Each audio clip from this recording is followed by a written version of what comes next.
Hi, this is Walter Montero, and you're listening to this week's edition of the Real Estate and Mortgage Show.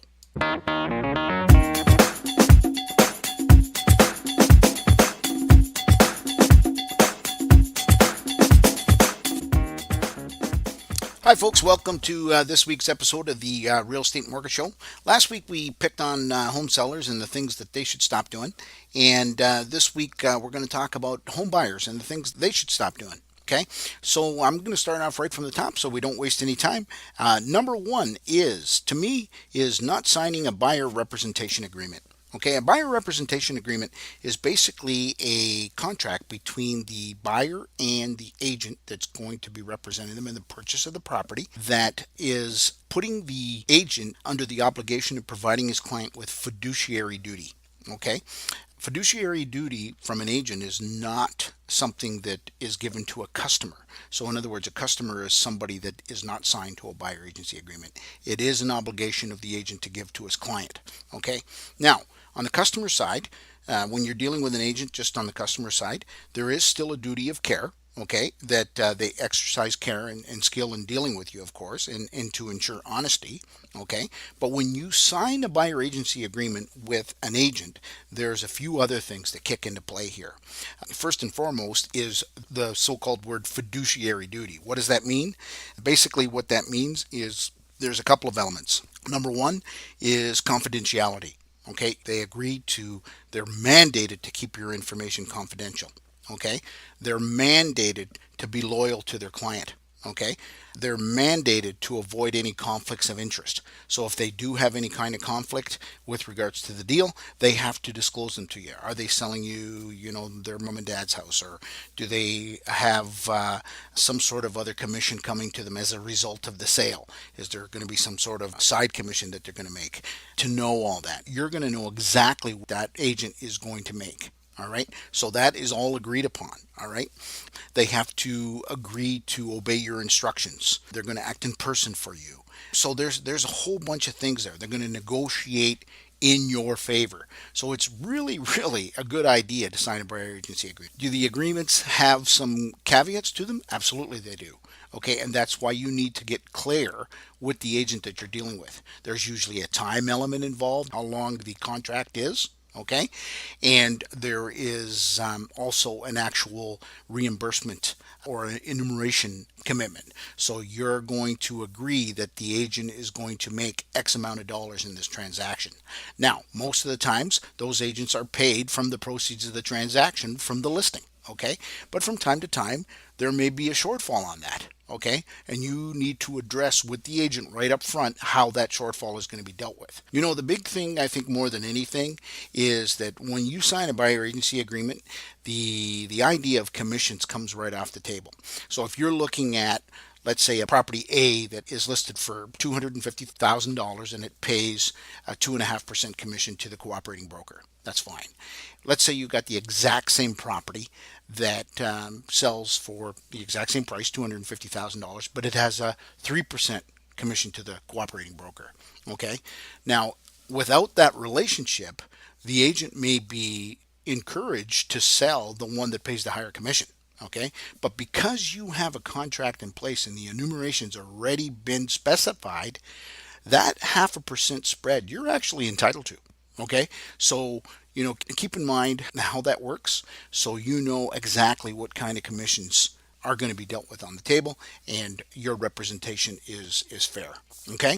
Hey, folks, I just want to interject here real quick. The one thing is that I forgot to mention while I was on my rant here talking to you is that a buyer agency agreement does not obligate you to buy a house. Okay. The only obligation is if you buy a house, you agree to buy it through the agent you signed agency agreement with. Okay. But it does not, repeat, does not obligate you to buy a house.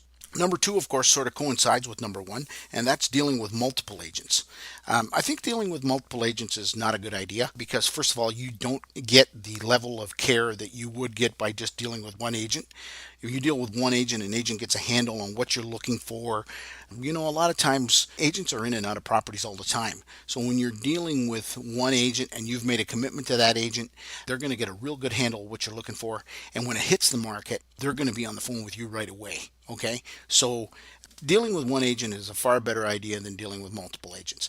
And if your objective in dealing with multiple agents is because you want to try and get a deal from the listing agent, uh, quite honestly, it doesn't happen. Okay, it doesn't happen. I shouldn't say it doesn't happen. It doesn't happen for the buyer. If there's going to be any deal had, it's going to be for the seller. Okay, is that going to be reflective in price? Not to you. It's going to be reflective in value back to the seller. But I mean, as a home buyer, what do you care? You want a level of care, and you want to make sure. And we're talking about, a very small amount of money here. Let's say a half a percent or 1%. I mean, it's not worth it. And you really don't know what kind of level of care you're going to get. And I can tell you, if you're dealing with an agent that doesn't sign a buyer agency agreement, the level of care could be questionable. Okay. Next is open houses. Going into open houses is great. Great way to look at property. One thing that you should not do as a buyer is when you go into an open house is not sign the registry. You need to sign the registry, folks. Okay, you're going into somebody's private home. There's security issues here. There's an invasion of privacy going on. These people have given you the opportunity to look at their home on, usually a Sunday afternoon, and you can walk freely through their property. Would you please give the seller the respect of telling them who you are and how you can be contacted? Okay, there's security issues here. And when you're signing in on the registry, don't lose your ability to write all of a sudden. And because I see that sometimes on my registries, it's like I'm dealing with a stroke victim or something. They're all of a sudden they forgot how to write their name. Write your name clearly, write your contact information clearly. And if you don't want to be contacted, just make it clear to the agent.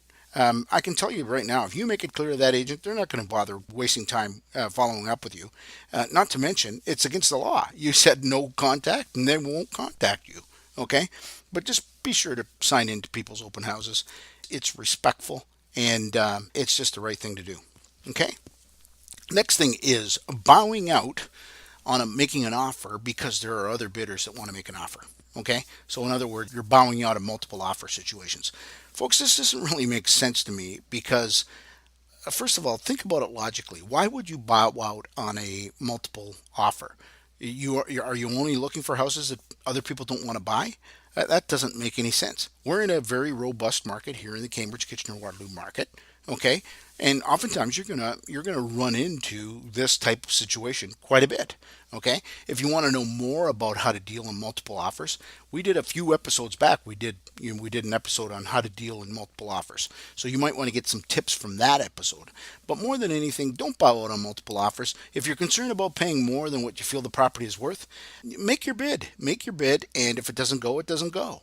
But if it's going to go for higher, it's going to go for higher. Okay, that's just the way it is. We're in a market that's robust, and you may run into a situation where you're in a multiple offer. Don't bow out on multiple offers. Just make your offer. You didn't pay any more by making a bid, so just make the bid.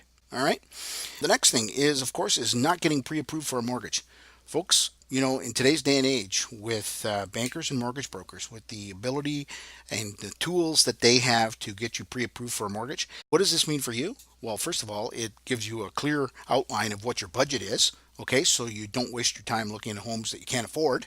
Okay, and furthermore, it puts you in a position of strength in negotiating because you can now tell the seller, hey, I've been to the bank. This is what I've been pre-approved for, and this is, obviously it's going to give some merit in your deal, especially in a multiple offer situation. If you don't qualify for a home, stop wasting people's time.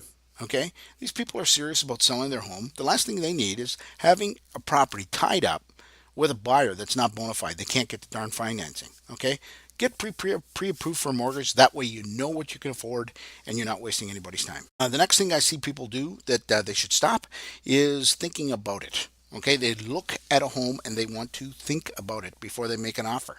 Okay, folks, as I said, we're in a robust market. If you like the house that you looked at, okay, and you can envision yourself living there, make a darn offer. Okay, I know that thinking about it, it's a big decision. There's no question. But you're not buying this thing unconditionally. You're buying it conditional on financing. You're buying it conditional on a home inspection. Sometimes you're buying it conditional on the sale of your property. Okay, so you have conditions that will protect you. Okay, so don't worry about getting stuck in a deal that you can't get out of because of those particular reasons. Okay, that's why conditions exist.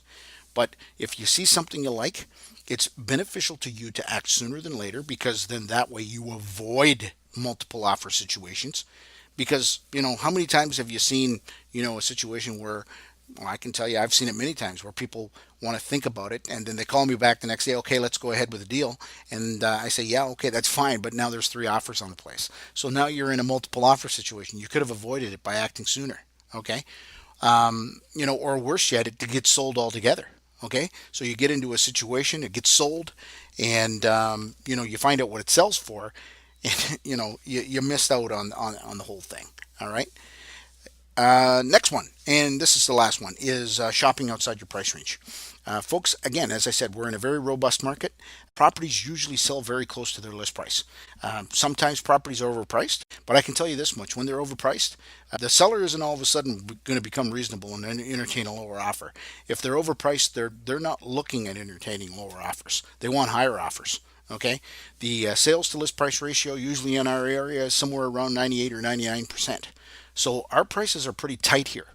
All right. So if you're shopping 10% above the marketplace, 15% above the marketplace, you are wasting your time. You are wasting your agent's time. You are wasting the seller's time. All right. Shop within your price range. This is where you're going to find the homes. All right. And homes that are priced right sell fast. And so don't waste your time. All right, folks, that's the 7 steps or the 7 things that home buyers should stop doing. And I hope you enjoyed it. Thanks again for listening to this week's episode of the Real Estate Mortgage Show. If you have any real estate questions, please direct them to me at 519-624-9222 or walter@maximumresults.ca, or you can find me online at www.cambridgehouses.com. If your interests are in mortgages, please feel free to call 519-624-9222 or email Karen@maximumresults.ca, or you can find her online at www.m as in Mary, R as in Roger, financial.ca. Thanks again for listening, and I hope you have a great week.